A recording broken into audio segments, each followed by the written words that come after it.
Yep, you're stuck in. Tucker's got to go. Oh, T, baby. Tucker's like, I got to get out of here. I'm like looking down at the live chat and wanting to know where I'm going to start. And your OT's a few minutes. What, you don't have time for No, us I do. now? I totally have You're time. a big star now. You're like, huge. I'm out of My here. helicopter is... And you were moving around, so I thought, well, they can't be coming to me yet. Hi, everybody. We're going to get signed on here. As we were about to toss to happening now, we were just getting word from For a second, yeah. Egypt Air that they had found blue and white debris with the flight 804 that had vanished off radar today, consistent with lifeguard jackets and things that would have been on that flight. So, I mean, that's one of the things that's been breaking today. Also, during our hour, it was really busy. The loss of Morley Safer. That's so from sad. 60 Minutes. Do you know what, most recently, as far as business stories, you know, he was the guy who sat down with Ruth Madoff in 2011, right in the middle of everything, as I was so crazy on Bernie Madoff's trail as a reporter day and night. He got to sit down with her, and he was the guy who said, how could you have not known?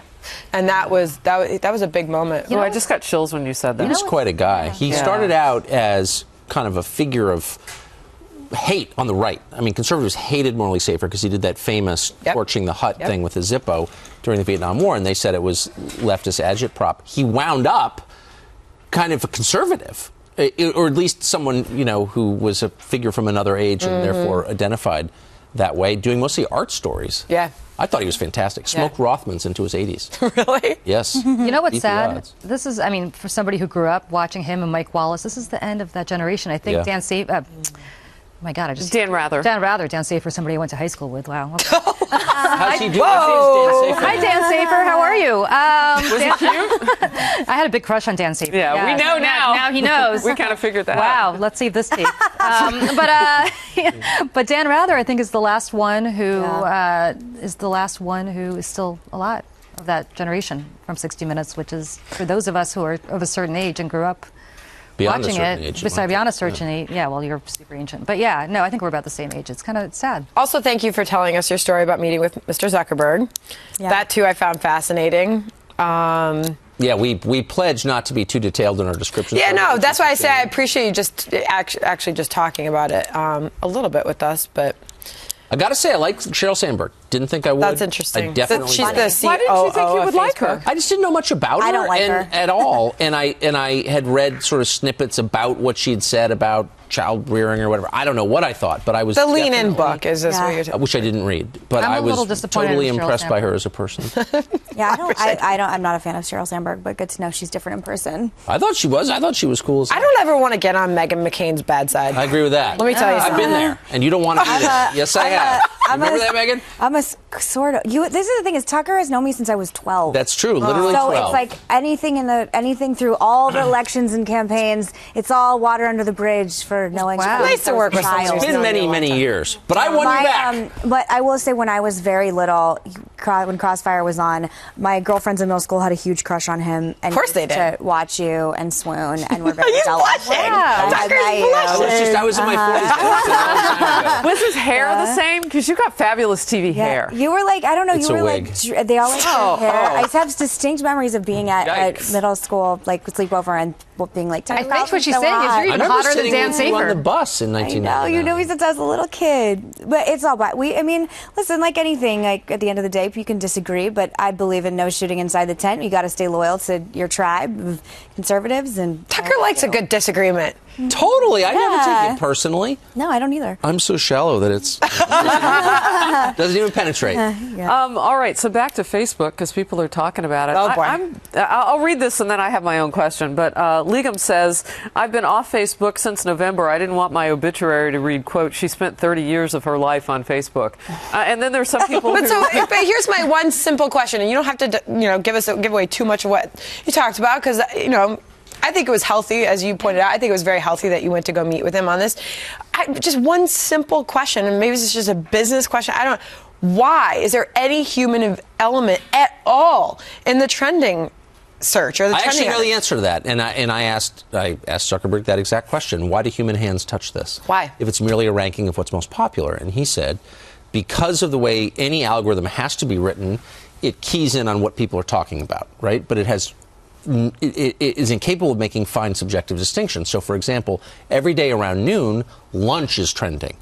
And that's not news. That was the example he gave. And at some point, a human being has to discern between lunch and, the crash of an Egyptian airliner. So, but why?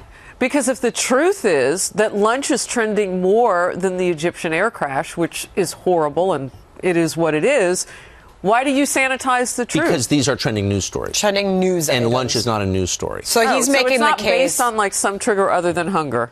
I think that's right. It's based on what people are talking about, but the whole conceit behind the trending news stories is that it's a news story. I suspect there's That's also something interesting. that's trends that may be inappropriate for Facebook, like I don't know, something X-rated or something that's something that they probably Well, don't see, want to this put is out where there. you get into That's the a dangerous slippery territory. slope. I mean, there are things I that agree with you, Facebook by the thinks way. are, quote, inappropriate. Right. And inappropriate, of course, is an entirely relative measure. What's inappropriate to you is not to me. So that's where the human hands enter in, and that's why you need a staff that's politically diverse. Okay, I have an even more serious question.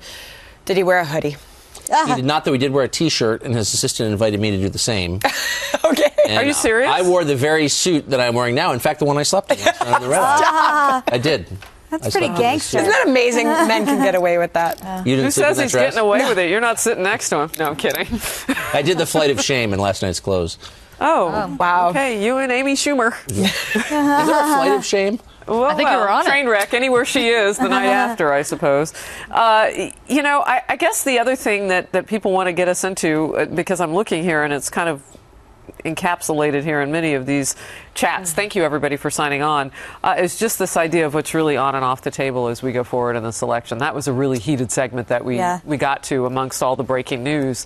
You and Julie were not agreeing on whether or not. Julie. We love each other. Yes, let's just stress that. No, I wasn't totally disagreeing with her. I think that, part of her point was that Trump is a flawed bearer of this message. And of course that is true, but it doesn't make the question any less relevant, which is how did Hillary respond to these allegations? And listen, I'll be the first to say, and I've said it many, many, many times on this air and everywhere else I can go, that I think Monica Lewinsky's treatment, I'm going to use her as an example, was shameful. Shameful by the Clintons. And I've said that from day one, that she was maligned, that she was perceived to be made into some crazy chick, that she was some, woman scorned, all of the above I thought was shameful and horrible and inappropriate. And I think that. But what about Juanita Broaddrick? Like, what's the explanation for that? So, she says this guy raped me. Her friends say she said that at the time. Right. Is she crazy? Is she a right winger? I mean, there's no evidence of either one. It's no, and I agree with you on that.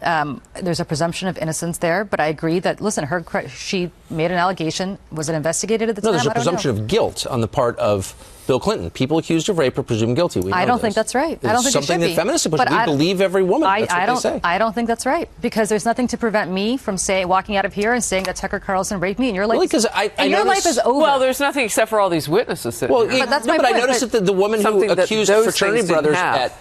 at Duke and now at UVA of rape, they were both given every benefit of every doubt. I have said consistently, and I think it's true, that if you are accused of any crime, including rape, that you should be presumed innocent unless there's. Of course, but that's not what people say. I agree with. But what is the answer? We have someone who has said, "Look, I don't know the truth, but I know that Juanita Broaddrick is not taken seriously because she accused a popular Democratic politician with whom the press sympathizes." She should be taken seriously. Right. The political question, though, is, are you going to punish the wife for the sins of the husband? Now, I think what you're doing is you're making a value judgment about the fact that she chose to stay with her husband.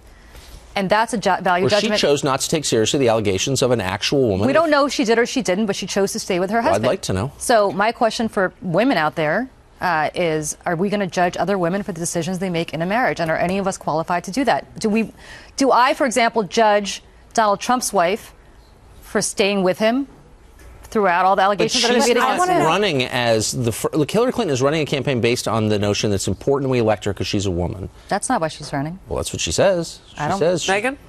Well, I think the question, too, is what is her role in it? Meaning, did she enable him? It's not just did she stay with him. It's like she ruined a lot of women's lives for decades and decades. And that's the question I have. On top of everything else, I don't want to be alone in a room with Bill Clinton in the White House. It's that simple. I don't know how comfortable I'd be with that. And the idea of having a first gentleman or whatever back in the White House that could possibly be preying on young interns. You'd be okay with Trump? Again? With his behavior? I'd be okay alone in a room with Donald Trump more than I'd be alone in a room with Bill Clinton. Tell me why. every Both day. have been accused of rape. Tell me why you'd be more... I okay to be a liberal? Has Donald Trump been accused of rape? Ivana Trump has stood up and said, and you can accused of Google rape? it now because now that it's back in the headlines, it's been talked about. She's saying that a lot of things happen in the course of a divorce, and some of what has been written about that she had said, and I'm paraphrasing it now, about something that happened between she and her now ex-husband was part of that sort of nastiness that happens during divorces. Now, if you want to call Ivana Trump a liar, I guess you can do that and you can ask her about it. But that's one woman. They were in a contentious situation. She even admits that. What we're talking about with Bill Clinton are many women. All right, we're going to wrap it up because we got to get you to a flight or something. We do. You have to be somewhere. Thank you for joining us today. Oh, I love it. Good to have you. All right, we got to get. Bye. We'll see you at noon tomorrow. Bye. Bye.